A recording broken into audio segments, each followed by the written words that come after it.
My name is Chuck C. We're an alcoholic. Hi.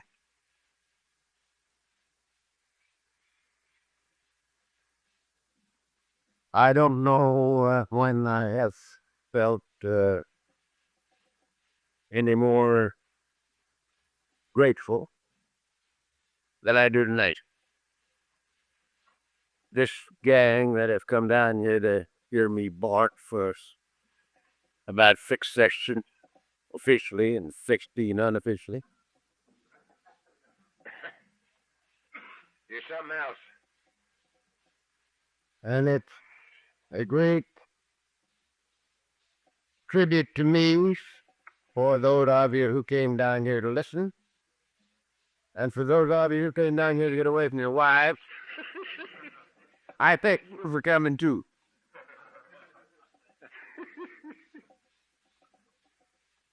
But it's a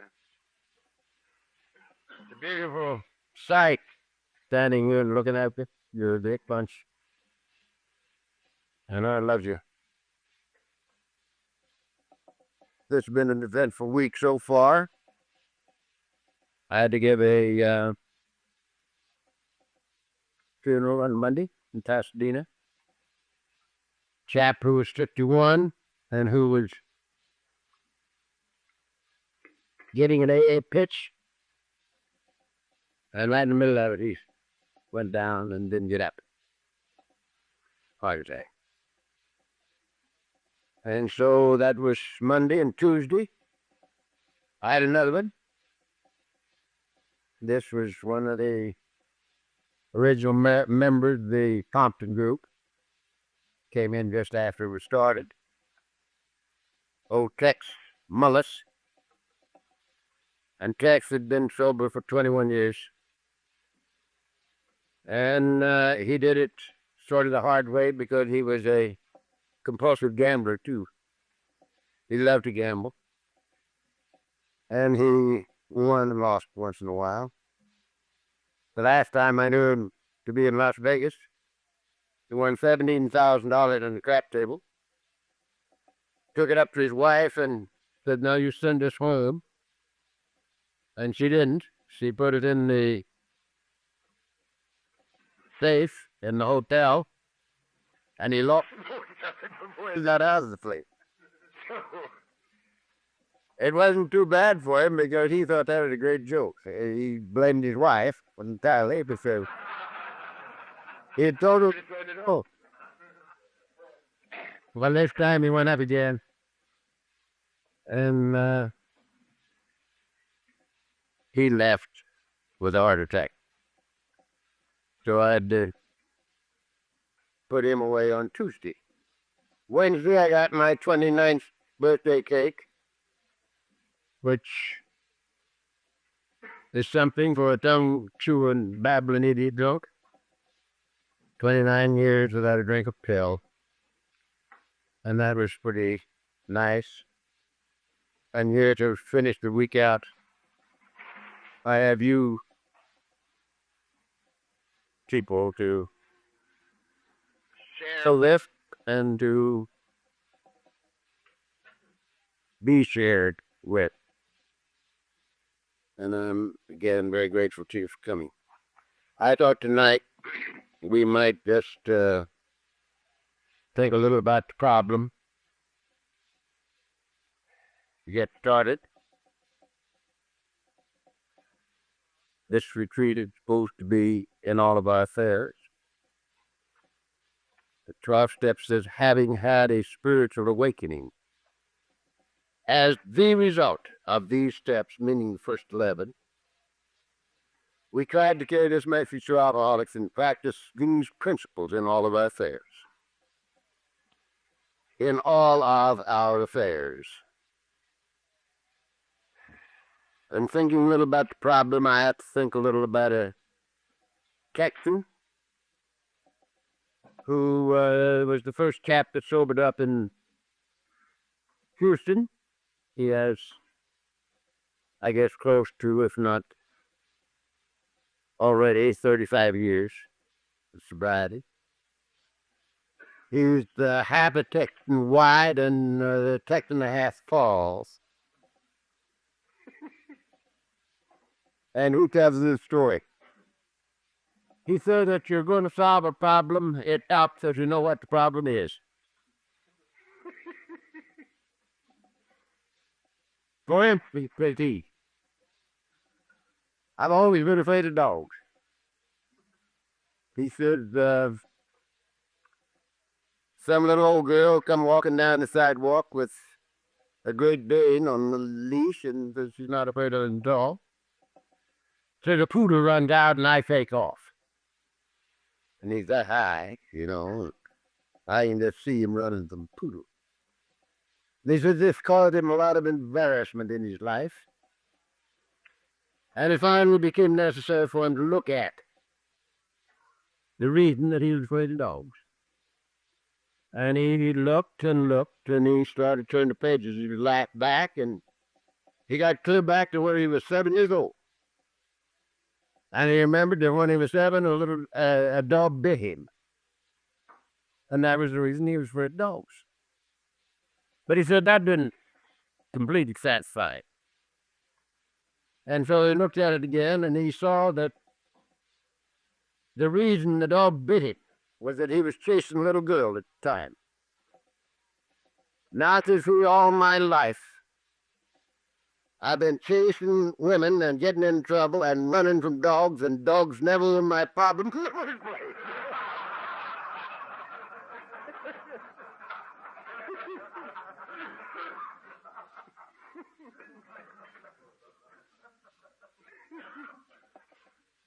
So he says it helps to know the problem.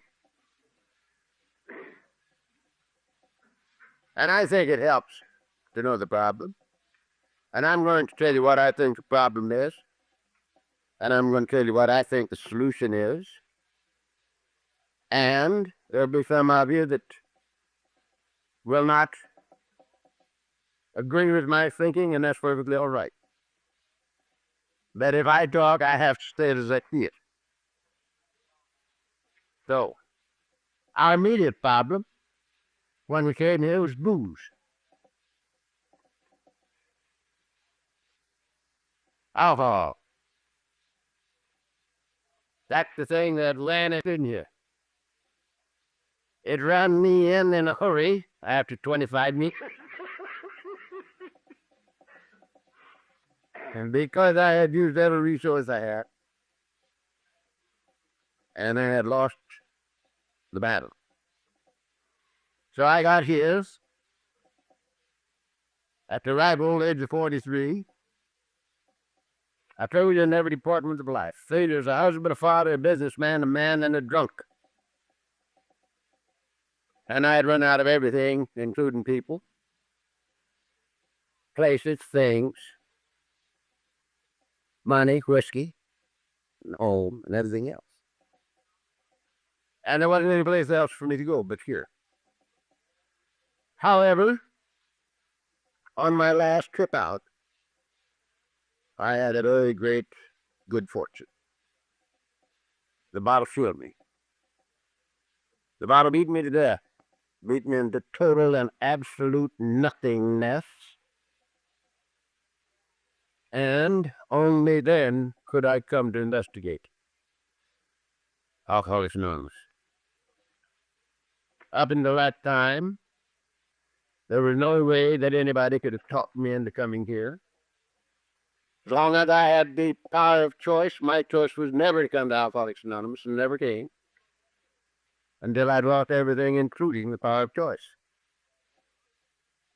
And so, I would say to you right off the bat that the greatest single event that has ever happened in my life, and I'm 72 years old, happened in January 1946 when the bottle beat me to death.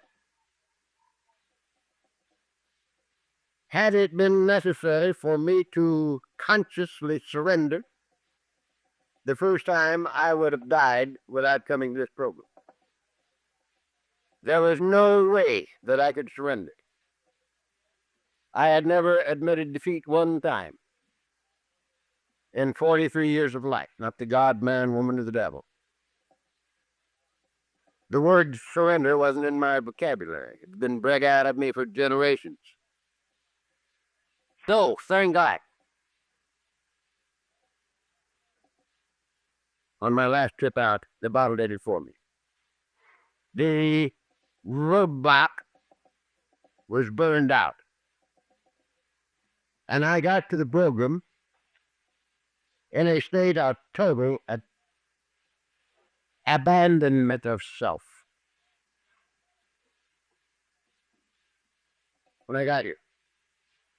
And everything in the fifth chapter of this book was something I wanted to do the first time I ever heard it. The very first night when I heard this thing read, everything in it was something I wanted to do. And I'm certain it was because of the total state of abandonment of self in which I got here.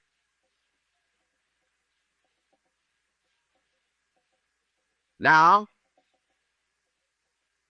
there was one thing that I didn't think I could do, and that was step 3. And it wasn't because I didn't want to. I had no objection to step 3.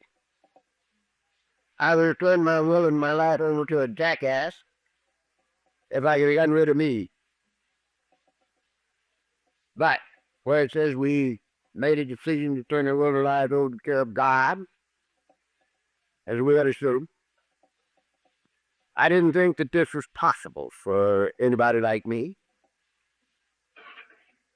because I didn't think it was cricket to believe that I could give the mess that was me to anybody, let alone to God.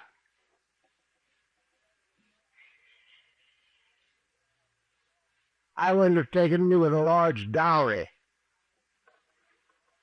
and I didn't figure God liked me any better than I did, and I hated my guts. So I let it lay. I just let it lay. Picked up the last third of step 12 and practiced these principles in all of our affairs. Now, after attending a meeting every night for 6 months, I discovered that I was sober, and I'd been without a drink or a pill for 6 months, which was quite a discovery, because I'd attended every one of those meetings with a great trip on me that I couldn't have this thing, that I didn't have enough left physically or mentally to get it. And after 6 months of a meeting every night, I discovered that I am sober and have been all the time. And at that time, I started getting a little attention to step 3, because I was thinking, well, maybe there's some way that I could come to feel that God would take a package like mine. And I couldn't get any solution to the thing. I was messing with it for quite a little while. And finally, it occurred to me, your father.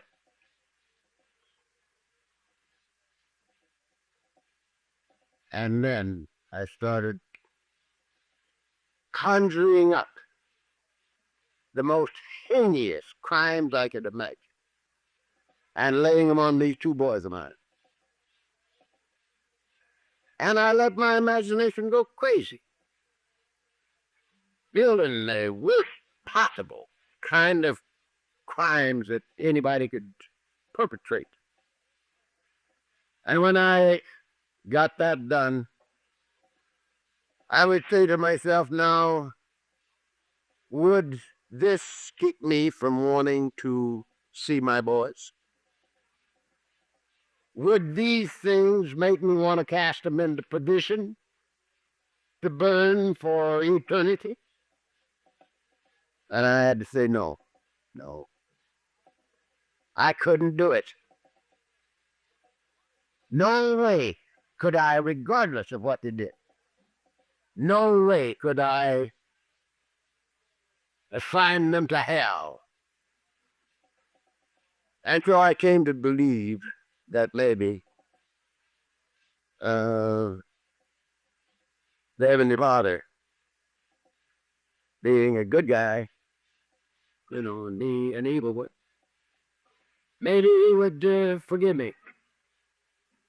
And I got comfortable.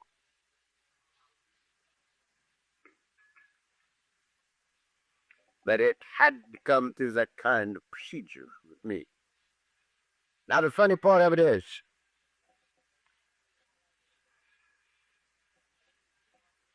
that when I discovered that I'd been sober for 6 months, I had to get lost in trying to give this thing to alcoholics because they'd given it to me, drunks. Had given it to me. And I lost myself working with drunks. And after a while, I had another discovery. And that was that something had happened in our household.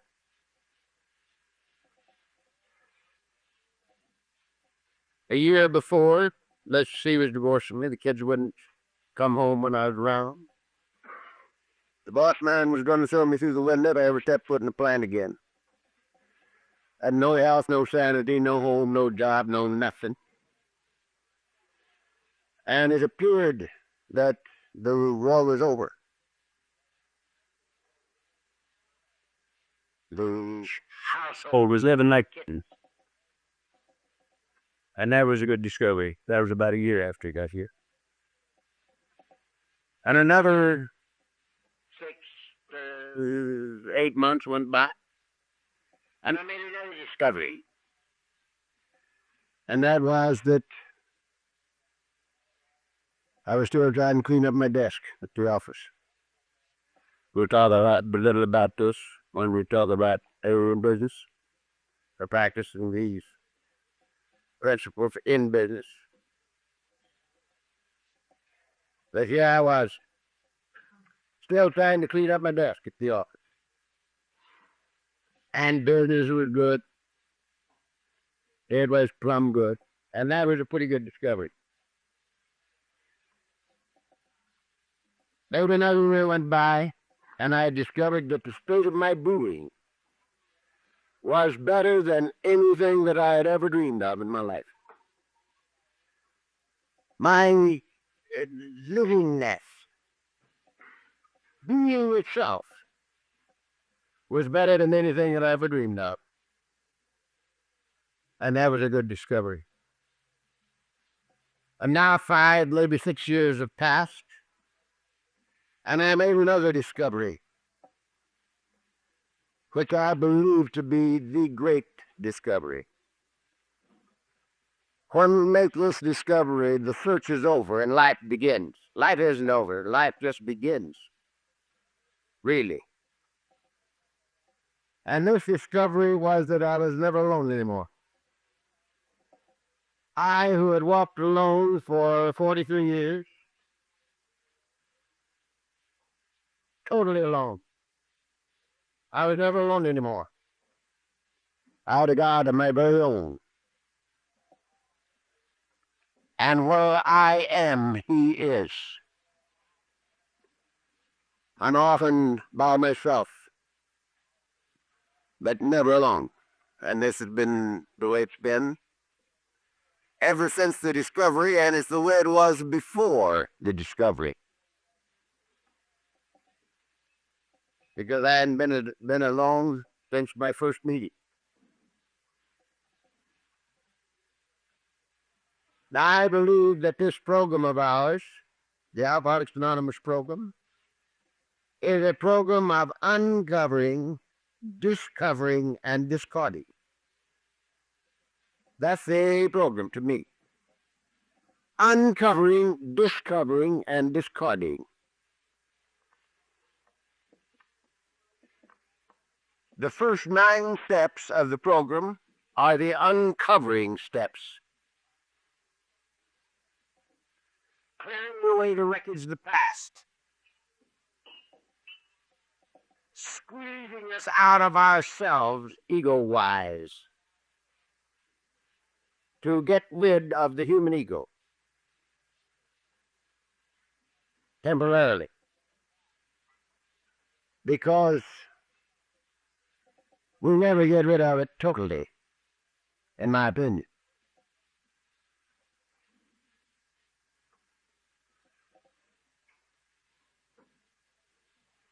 I am convinced that nobody can honestly take the first 9 steps in this program without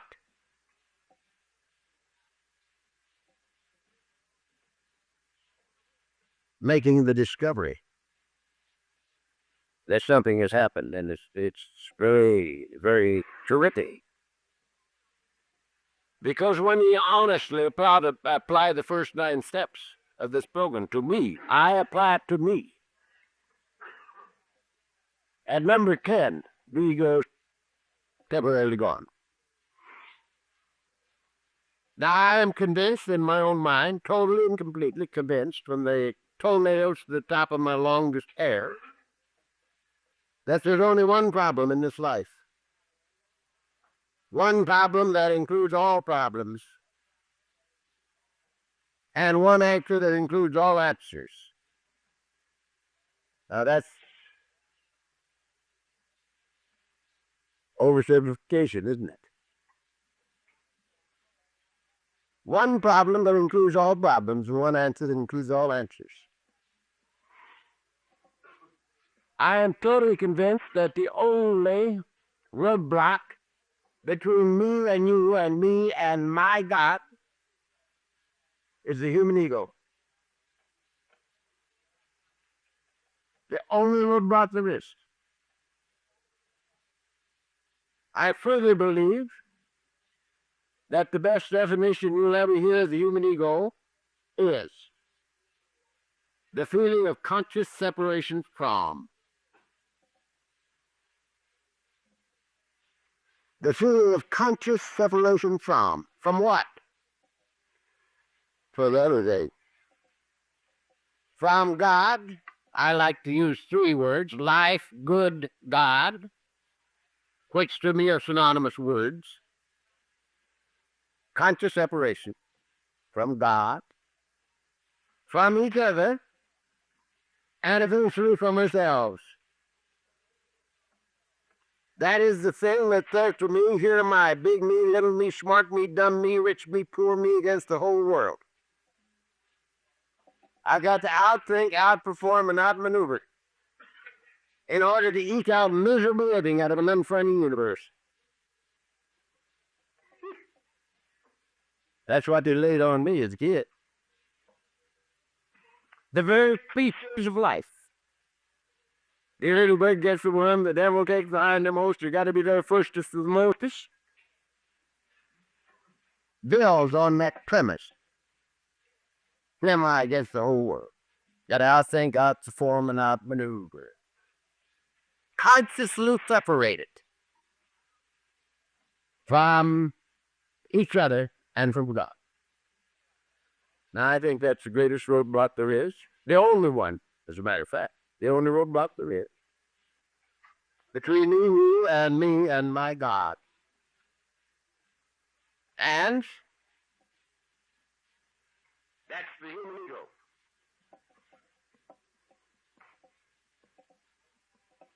The seat of all the obsessions of the mind. That's where we come from. Now, it is also my total conviction that there is no possibility under heaven to satisfy the human ego. It is a divine impossibility. I like to sit up there in my big chair. Many of you have seen it. Some of you have sat in it for a minute, but I won't let you sit in it much longer.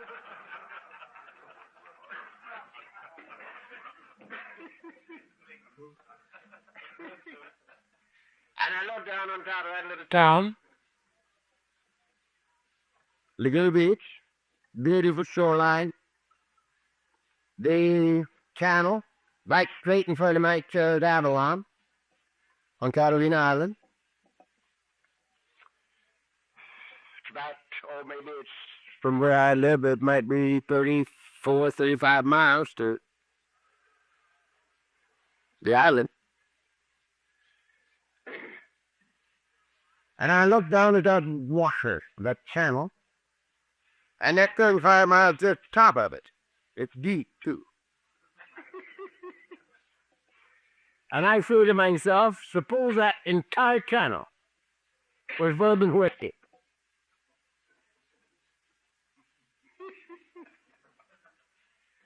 Now that's quite a few drinks. Would that satisfy my obsession for whiskey? And I have to say no. The whole damn thing could not satisfy my obsession with drink. Because when I get started drinking, before long I'm flat on my back in bed, drinking the clock around. And every time I open my eyes, I drink. And there's no way to satisfy that obsession. No way.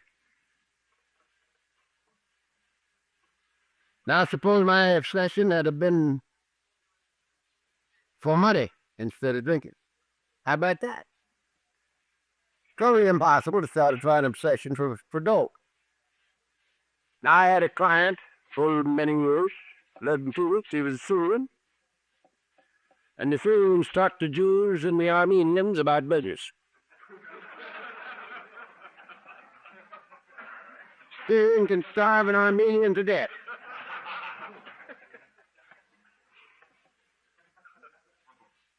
And I had this chap, and he'd gone from one head of lettuce to 35 million bucks. And he was one of the poorest men I ever saw. Because, unfortunately, he had a partner in one of his business enterprises, which happened to be oil. And this old boy was worth $150 million. They had a suite, the Jonathan Club. Most beautiful thing you ever looked at in your life, all paneled with the finest wood in the world. Gun racks, elephant tusks all over it, and feet, and gazelles, and everything else, you know. And when I'd be sitting there with two of them, everyone was trying to get under the Darden Force. Poor thing, he had only 35 million. They took it all to me with 150 million. Poor man. And he used to say to me, Charlie, I was Charlie in business. How can I do like you? And I said, he can't. And he said, why? I said, you need God if you've got 30,000 bucks. Don't be silly. You can buy anything you want, including women, and you do. And that's one of the Syrians' great illusions. They think it's hot just to women, and maybe they are. I don't know. For a woman. But anyhow, who needs God when he got 35 million bucks? And I said, you go ahead and make 150 million, and you will if you live. Because everything that old boy cuts turned to gold. And when you've made 150 million, you will have then found that it won't do for you what you have to have done right here. Then you come to me and say, Charlie, how can I be like you? And I'll tell you, and you can do it, but not until. And he'd say, well, talk to me about it anyway. And we'd drive all over the state of Arizona, talking just like we've been talking here, you know. But glad he didn't make his 150. He got so many things in his head that it exploded. He was 10 years younger than I, and he's been gone, what, 5, 6 years? He died. It's impossible to satisfy an obsession for money. Suppose my obsession would have been for power. How about that? No possibility? Witness Watergate. There was a nice power struggle. You know? Absolutely impossible to satisfy an obsession. Power. If you were president of the United States, no good, because every dictator in the world has more power than our president. Oh, Genghis Khan had more than all of them. So, no way. What about women? Started to say sex, but that brings up a bad connotation.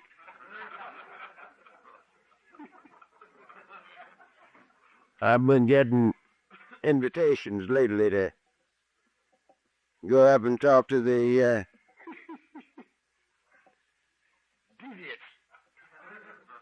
and bless me, I can't hardly make it.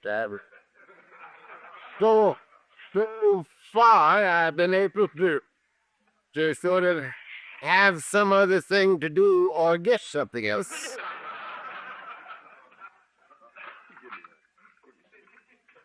So,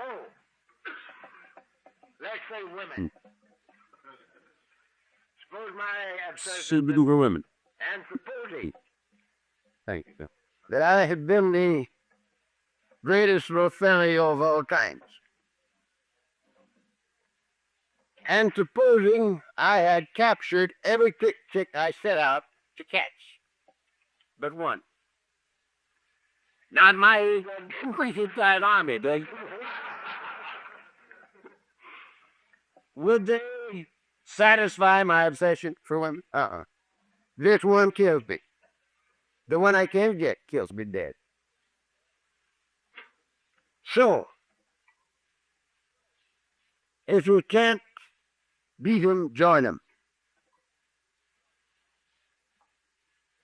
We got to get rid of the obsessions of the mind. And in order to get rid of the obsessions of the mind, we have to be rid of the ego. Because that's where they come from. I want, I don't want, I like, I don't like, yeah. That's it. Now, that's the reason that the wording in this book is like it is. There's 452 pictures in the first page and 2 paragraphs in our chapter 5. Boy, there's a lot of things said in that dealing. Rarely have we seen a person fail who has thoroughly followed that fire. Now you try your people get up here and say that they've heard Wilson say that there's one word in the book that he would change if he was doing it again. And that would be to take out the rarely and put in never have we seen a person fail who has thoroughly followed our fast. Well, Bill didn't say that to anybody because he knew why he put rarities in there. If he had us said, never have we seen a person fail who has thoroughly followed our path. I see about 4 people here at the front table looking right at me that would have said, oh, they've never seen a failure. Oh, by God, I'll come on. Yeah. That's the reason that's rarely. And Bill did tell me that himself. I happen to know him pretty good. Rarely have we seen a person fail who has thoroughly followed that path. Now, I heard that read one time, which I think maybe is even better than it's written. Some guy got up here and he read it. Rarely have we seen a person fail who has thoroughly enjoyed. I mean, that's terrific. I put the tranks in that day, you know. It's very good. Those who do not recover are people who cannot or will not completely give themselves to this temple program. Usually, men and women who are constitutionally incapable of being rigorously honest with themselves. Being honest with themselves. Honesty. Following fast. There's 2 pictures. Right there. To be honest and to follow the path. Thorough to follow the path.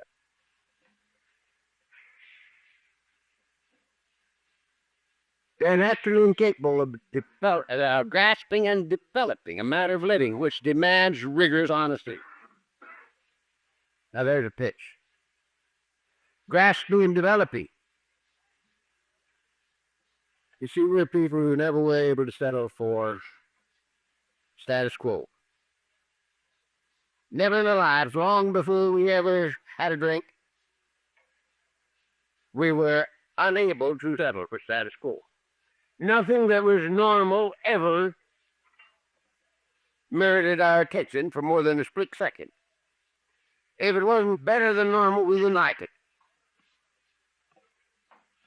And that's before we ever had a drink. So, we had better jolly well grasp and develop. Because a happy sobriety will turn into a drunk unless we develop. We've got to walk. We've got to keep going. All we need to do is get fat and complacent and quit walking, and we're in trouble. So grasping and developing a manner of living which demands rigorous honesty is a whole weekend.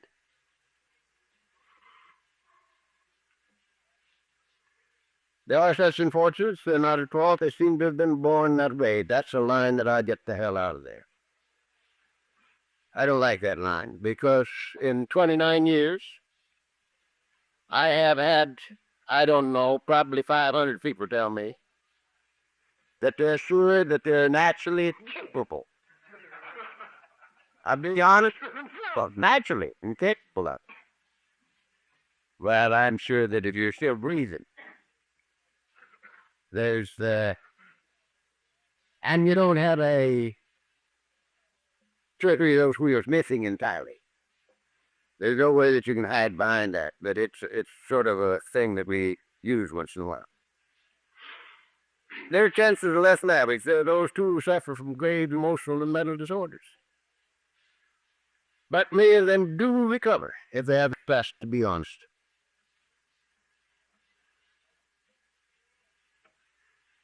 I got to tell you a little story. Many of you have heard it, I'm sure. But in the early days in Los Angeles, we didn't have anybody out here that's ever done as an AA meeting.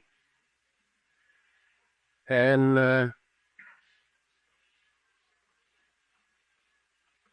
Jewish gentleman came out here with a book. He didn't know he had it. He came to in Palm Springs. He started looking for his luggage was murky. And he found this book.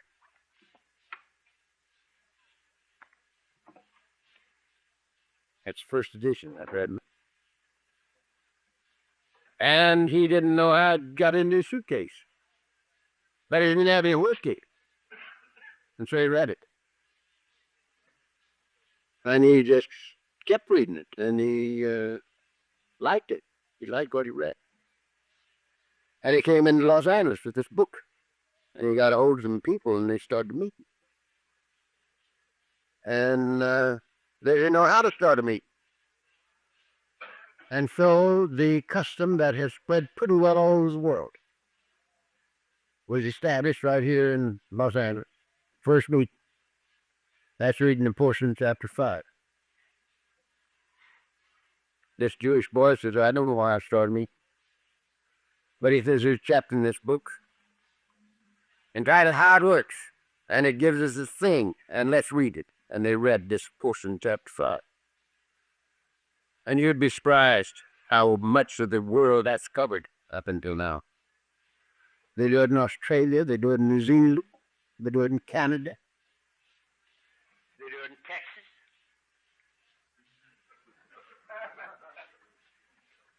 Bad for them down there. You read a conference in Oklahoma City. And there's a lot of Texans up there, you know. One of these Texans says, Oklahoma is just an outlying portion of Texas. Said, I like hell. He said, we're the worst lives in the world. So they read this all over, and it's beautiful. Every time I read it, it reminds me that my survival depends on this thing right here. Now, a little bit later, this bunch, maybe there are half a dozen of them at this time, got hold of an old boy off Skid Row. His name was Whitey. And Whitey had been a little bit too close and too long with the Dino. And he babbled all through the meet. He'd just sit there and babble. Then he was bothering. So we decided they ought to take him to the doctor and see what was the matter with him. So they did. They took Whitey to the doctor, and this doctor took a few quick passes at him, and he says, boys, give him up. This one you can't help. Spend your time on somebody that's got a chance. But he has such bad brain damage that you're just wasting your time. And so the next meeting, of course, they had a discussion about Whitey. And the whole gang of them wanted to dump Whitey. They would keep him from interrupting the procedure with his babbling. I thought there was one guy there that had read something in the book. And he said, wait a minute, boys. Because it says right here that the only requirement for sobriety is a desire to stop drinking. And Whitey wants to get sober. And we couldn't kick him out. And they said, that's right, that's what it said. And he didn't kick Whitey out. And it's a matter of medical record and a record that 1 year later, Whitey was accepted in the United States Marines. There's a miracle here.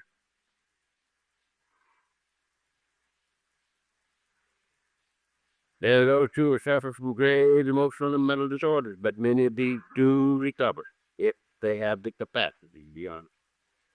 Our story discloses every way what we used to be like, what happened, what we're like now. If you have decided you want what we have and are willing to go to any length to get it, then you're ready to take certain steps. Why are those phrases in there? Why do we go clear back here in this first line of the second paragraph, chapter 3? And we read a line that says, we learned that we had to fully concede to our innermost selves that we were alcoholic. This is the first step in recovery. Why?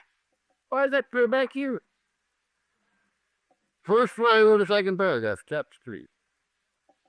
Program of recovery is over here in 5. It's there because if we the alcoholic, we are caught in a trap we cannot spring.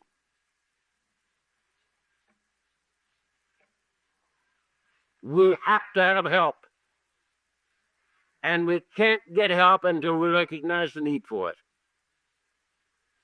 It's impossible. We're a peculiar breed of cats. We can't hear it, we can hear it, and the first thing we'll see. And don't make a bit of difference who's talking. For instance, a number of years back in the state of Virginia, I spent a good deal of time with a great celebrity, film to TV, and he and his wife were both out. And I was very fond of him, and I was very hopeful that something was going to happen. And we sat for almost all day in Richmond, Virginia. Yeah. And this guy's wife, everything I said. He said, why? That's the way I live. I've known that forever. And I talked a little while, which she says, that's the way we raised our kids. This is not new to us. We know the whole thing. And it was that way all morning. Well, they didn't know that I knew that they'd just gotten out of managers. Them. Managers, for those of you who don't know, are the booby hats.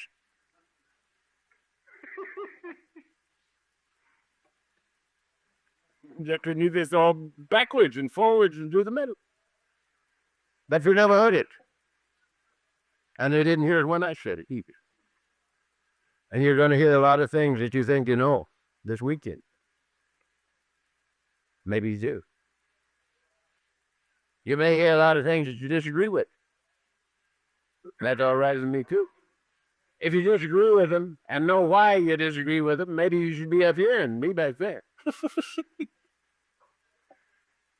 But that's the way it's going to be.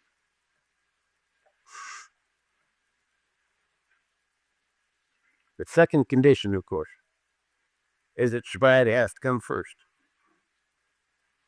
If you have decided you want what we have and are willing to go to any lengths to get it, that top man on the totem pole. And I'm one who believes that unless and or until sobriety comes first, we can't have it. And unless it remains first, we cannot keep it.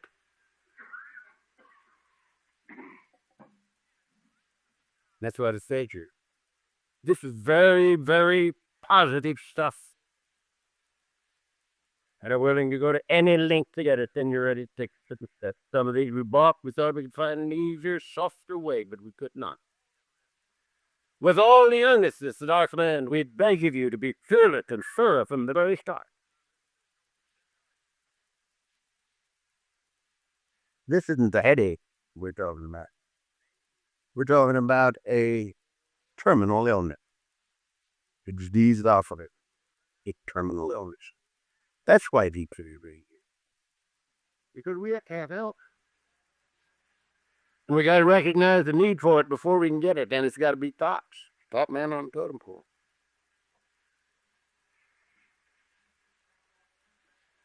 Some of us have tried to hold on to old ideas. The results would nail until we let go absolutely. Doesn't say half measures avail to 6%. 10% measures avail to 10%. It says half measures avail to nothing, not a thing. We stood at the turning point. We have his protection and care with complete abandon. We let go absolutely.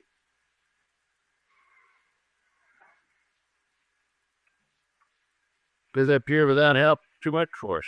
If there is one who had all power, that one is God. May you find him out. It's beautiful. It's a beautiful thing. Now this is our prophet. We're caught in a trap we cannot spring. We've already been to human help. The first time I heard these steps, 1 and 2 were since, I knew that I'd lost the battle of life. I didn't know anything about alcoholism, but I knew I'd lost the battle of life. And I knew that my life was unmanageable by me, and I still know it, and it's never changed. It's still unmanageable by me. No problem, Tims.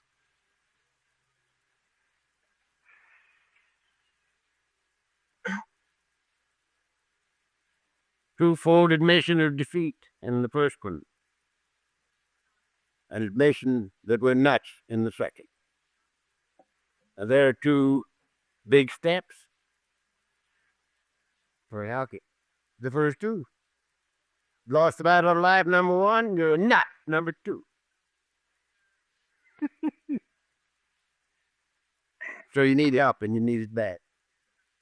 And if you're like me, you've been the preacher, the priest, the doctor, the guy that knows more psychiatrists than there is before you ever got to this place. To step 3. And so you know you need help. And you can't get it from human power.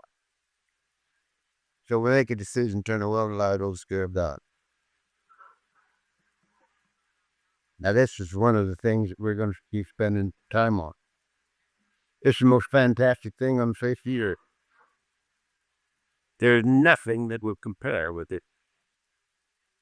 the thing that happens to us when we do this, not when we read it, when we do it. To abandon ourselves completely is a simple program.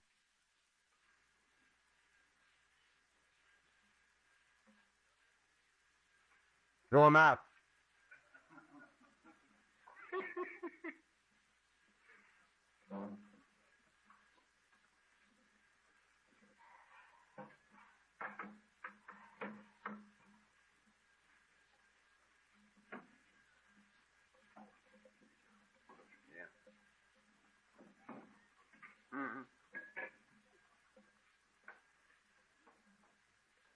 Welcome, gentlemen.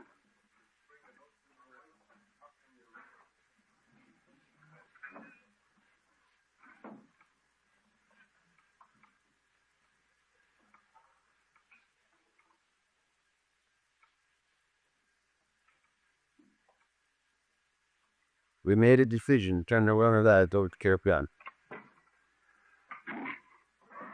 Now, I don't suppose that there's a man in this room that analyzed himself and decided to turn himself into Alcoholics Anonymous. I don't believe there's one of you, no bunch, that did that. If there had been any way under heaven for me to remain in left field, I'd still be out there. We're not the kind of people that run around surrendering on every other street corner. That isn't our way of doing things. And here we've lost a battle of life and we're nuts and we have to have help.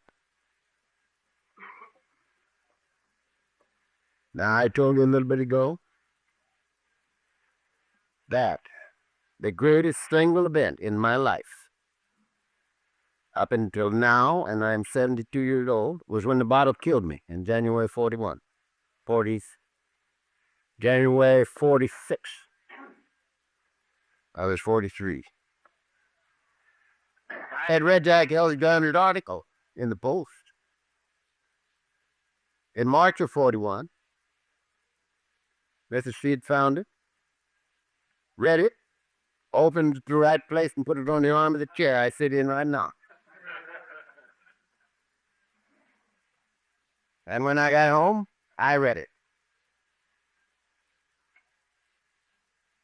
I was 4 sheets in the wind when I read it. And I suspect I thought that was real good for you people that needed it. I imagine I did. But 5 years later, when I came to after a 4 weeks blackout, my last drunk started on the Friday before Christmas, 1945. And I came to sometime after the middle of January 46. And I don't remember the time was, but the calendar said it had been. And during that 4 weeks, the thing that had stopped me was burned out. And I accepted the fact that everything dear to me in life was gone and should be gone, and that I was not entitled to have it back. That was including my wife and my kids and my home and my job and my health and my sanity and my money. It was all gone. And I wasn't entitled to have it back. I knew I was going to die because I'd come within an eighth of it, the next to the last time out. I'd fallen over on my face in the floor in the kitchen, turned blue, and they'd had to get the oxygen squad to wake me up.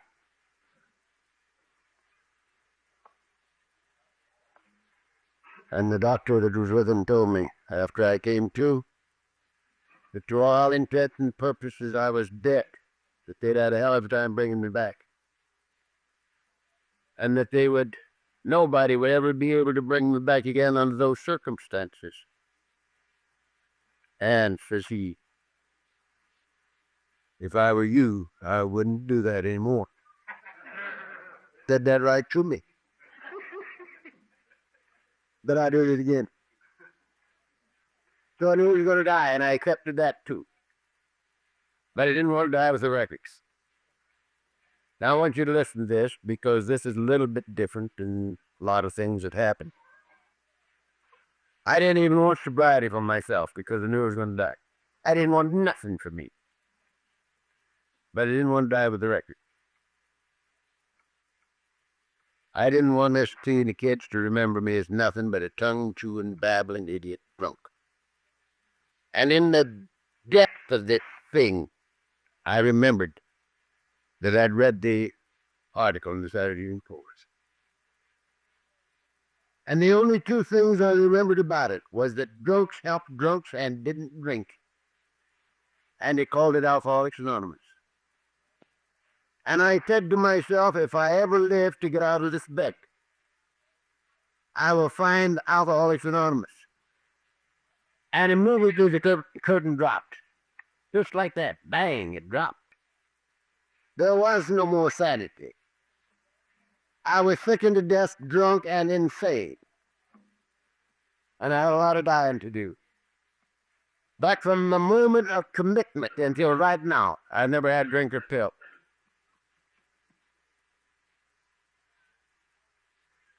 Now, this is one of the reasons that I believe so completely and totally that there's only one roadblock between me and you and me and God. And that's the human ego.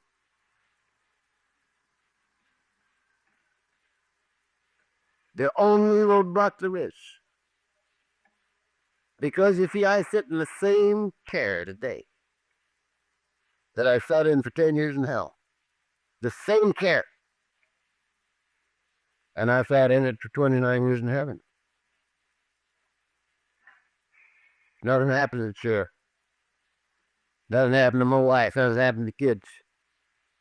Something happened to me. And it proves that heaven was always in that chair. I was in hell.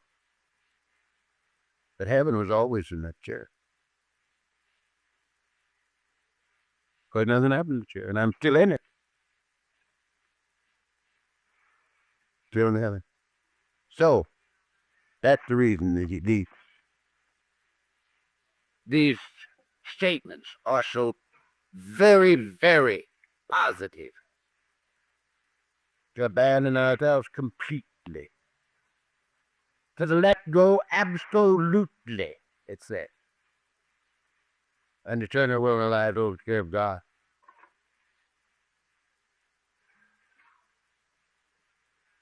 Now, this is the problem. Something has to happen that we get rid of the obsessions of mind. And that's what this program largely is all about. The American Medical Society, we have some of the most illumined members right here.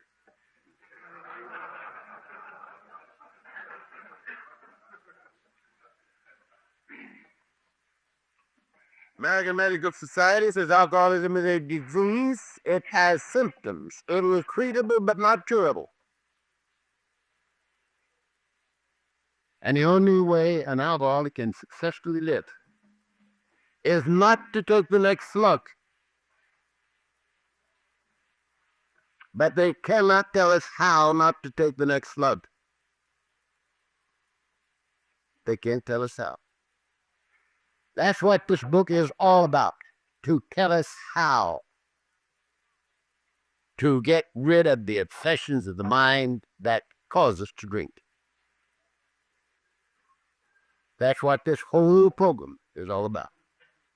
To rid us of the obsessions of the mind that cause us to drink. Now, why am I not drunk tonight? It's a good question. I'm a tongue-chewing, babbling idiot drunk. Why am I not drunk tonight? Busy fighting.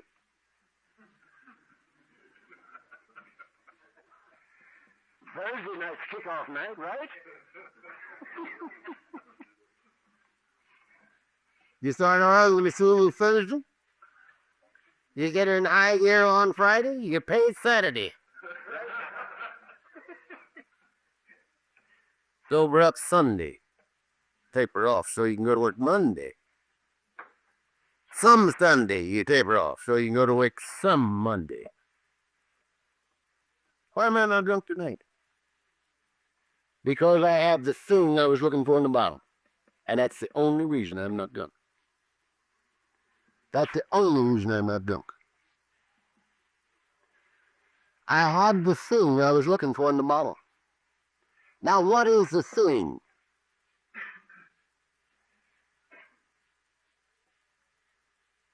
That king-size shirt is gone. You know the king-size shirt.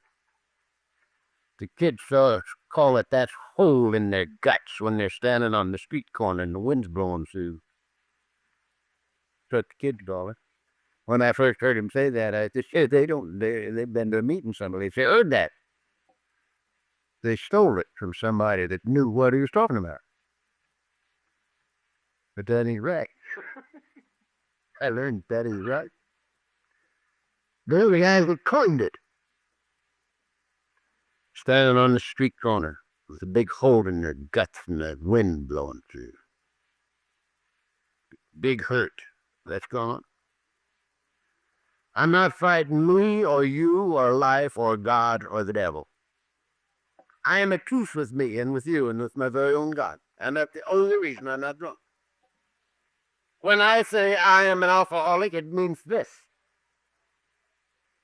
That I cannot live and drink.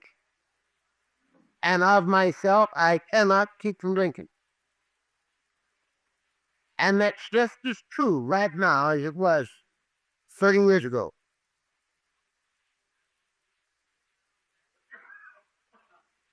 That's step one, says we admitted we were powerless over alcohol, that lives had become unmanageable by us. And I've looked all the way through this and through the manuscript from which this was written and through the most recent book that we printed. And there's nothing in either one of them that says that if I'm sober 10 or 12 or 29 years, my life will become manageable by me. They don't say that. I look. It's not in there.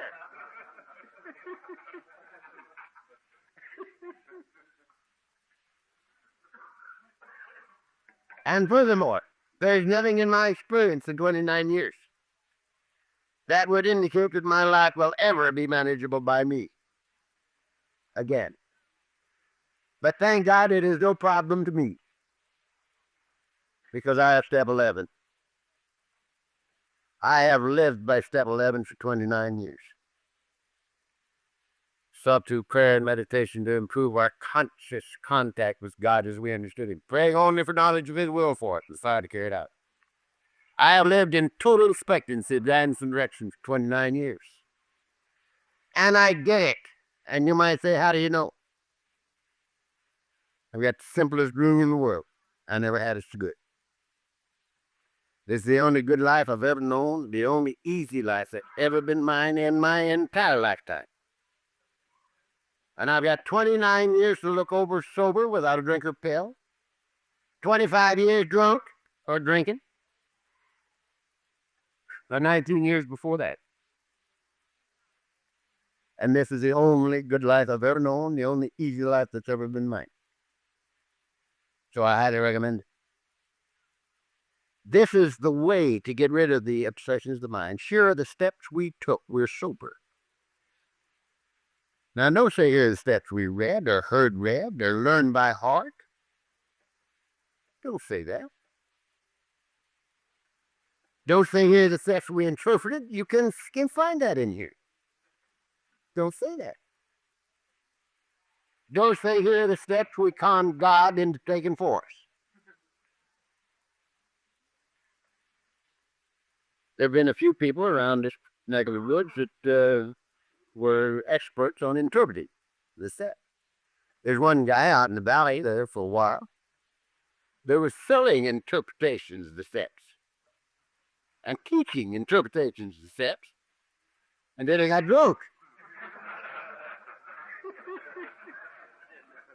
These bitches went down the rat hole. Don't say that. It says here the steps we took. And the reason we have to take them is because we're caught in a trap we can't spring. We have to have help and can't get up until we recognize the need for it. Now, going on down to step 9. Now, if this got time, Mr. I won't mention his name, but his initials are Johnny Crean, Sr. He said he was sleepy when he came in, and if I talked a second after 9:30, that he was going to sleep right on the table there and start snoring. So I got to quit. But very quickly, the first 3 steps are the same. The 4th and 5th are action steps. We made a searching, fearless moral inventory of ourselves. We write it. The book says very, very specifically that it's good to write, like the thing now. We're more apt to do it right if we write it. Takes a little longer. It's good for us. So we write it. Not the moral inventory. So we don't have to write every time we turn left when we should have turned right. It don't mean that we have to put down everything we ever stole, or every lie we ever told, or every time we ever got drunk. That is not what it means. It means to write down enough that we can see the motivation for what we have done up until now. The motivating force in our lives. And of course, if we want to get real simple, the whole thing will boil down to obsessions of the mind, which is the ego. Every one of them will boil down to trying to satisfy the human ego, which cannot be done. So we write it down, then we share it. Share it with God, ourselves, and another human being. That other human being is the thing that really sets us up for the kill. I can admit to God and to myself hidden the privacy. Nobody knows but me and God. But if I have to spread this dirty linen out before another human being, man, if you got any ego left after that, you ain't done it. Had the ego busted. And so we've written it and shared it, and now we've become willing to give it away, and we give it away. Again, we got 2 action steps in there. These next 2 are not action steps. They're, again, decisions.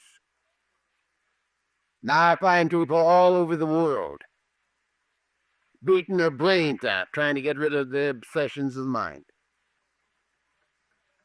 They're defects of character. I bet you there have been 1,000,000 hours spent in arguing over why step 6 we're entirely ready to have God remove all these defective character, and step 7 says humbly ask him to remove our shortcomings. And there have been 1,000,000 hours spent on what's the difference between shortcomings and defects of character. There's supposed to be a difference. I asked Bill. He says, I don't know. He says, I think I didn't want to end 2 lines right next to each other. It's the same word. He says he means the same thing. So that's going to knock a lot of arguments out, isn't it? But the main thing is that we become willing to give them away, and we give them away. We don't do these things. If we could have done away with our defects of character, we would have done it before we came here. I wasn't just jumping up and kicking my heels together and goody goody, I get to go to Alcoholics Anonymous. I'm sure my mother didn't raise me to be a member of Alcoholics Anonymous. She's 96 and she don't believe it yet.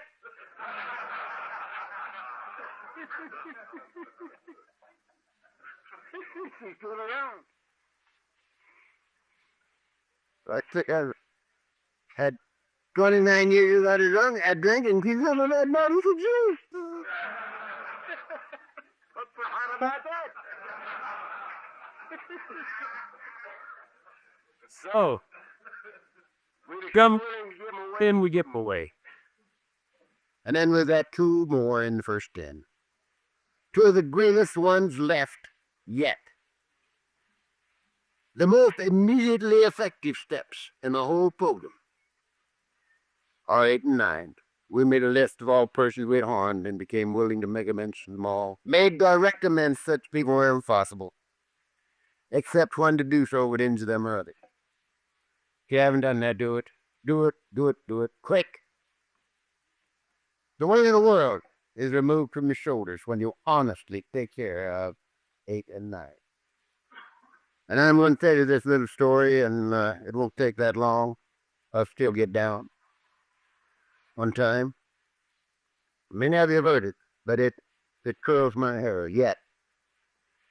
About 10 years ago, I got a call on a Friday night, just like this, from a guy in the wheel. I need this Chuck. I'm sitting here with 6 gun in my lap, and I'm going to blow my brains out. But he says, Jim, says, don't shoot yourself until you've talked to C. And he gave me your number. And I'm called and I'm ready to talk. So what do you got to say? And I said, you called on a bad night. I said, I'm talking tonight, tomorrow night, and Sunday night, but Monday night's open. So if you want to see me, come down Monday night, and if you don't, blow your brains out. And that's exactly what I told him. And at 7:30 Monday evening, the doorbell rang. And in came my boy. Now, let me tell you a little story here within a story. This Jim was Jim Willis. And Jim Willis was Tibble's husband for many years. Tibble was 14 years in the central office. And Jim was a compulsive gambler. And Jim started the Gamblers Anonymous thing and wrote their book. And he'd already done that. And then he became an alcoholic. And he called me one time, says, come get me. And I said, well, and he was in his office on Pico. No one got him. And he got sober. Now, Jim is losing his eyesight. He's sure. And he's sort of a sick man, but he's sober. And I talked with him on the phone just the other day. And he's pretty happy. But anyway, it was this Jim that had told this guy, because he not only was an alcoholic, but he was a compulsive gambler. And Jim had told him to talk to me before he blew his brains out. Well, here he was. And we started talking. Now, at 2:30 in the morning, we were right where we are now, at 8 and 9. And I was telling this monkey, now, here's what you got to do. You see, he lost a lot of money that he didn't have. And he had lost it to professional gamblers. And that ain't a very healthy situation. It don't do much for longevity. Now listen, here's what you got to do. And you got to go to these people and say, look, I am not the big shot I would have had you believe. I'm an alcoholic. And I have found a way to live that might let me live one day at a time without a drink for the rest of my life. And one of its conditions is we got to make amends, and that's why I'm here. Now to do, I admit the debt. I said that I was going to, this is what he had to do. You go to him and figure with him, I admit the debt. I'll give you the money. And I'll pay you as soon as I can. But I ain't got no money now. Why? Because they can't do that. They'll kill me. And I said, so what? You won't have I know in your mind.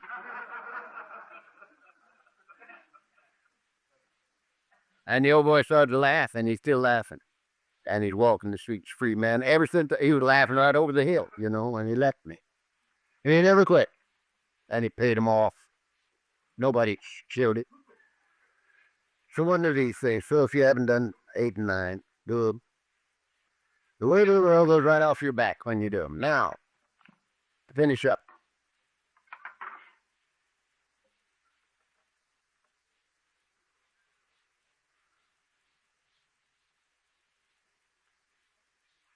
Alcoholism cuts across our society from the highest to the lowest. We're peoples of all professions, all states of poverty and riches. Priests and preachers from all denominations we have in this deal. We have world scholars amongst us, bankers,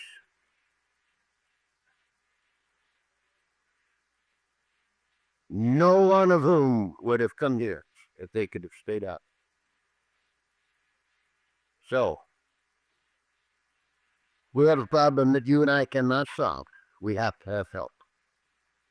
And those first 9 steps will roll away the stone, because those are the surrender steps. The surrender steps. Surrender is the thing that opens the door, that allows us to get the help, because God himself cannot help us until we will allow it.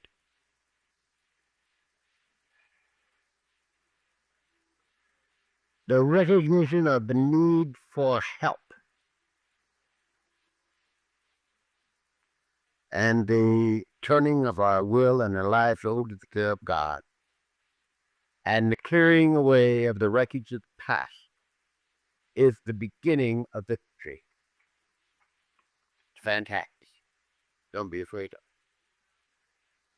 Now, I'm convinced that you and I have to do this without getting too serious about it. We get too serious and nothing happens. If we look too hard, we'll never find. I looked for this thing for 30 years before I got here, and I couldn't find it. I came in not looking for it, and it found me, or we found each other or something. Wasn't even looking for anything but a way to live one day at a time without drinking, so I could rub out as much of the record as I could. So I wanted to have a lot of fun this weekend. Don't be too serious. Rule 62.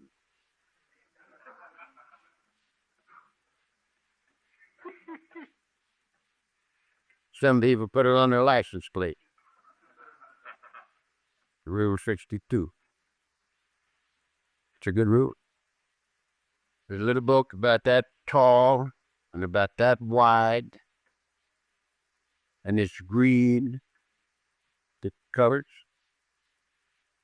And on the front cover, it says Rule 62.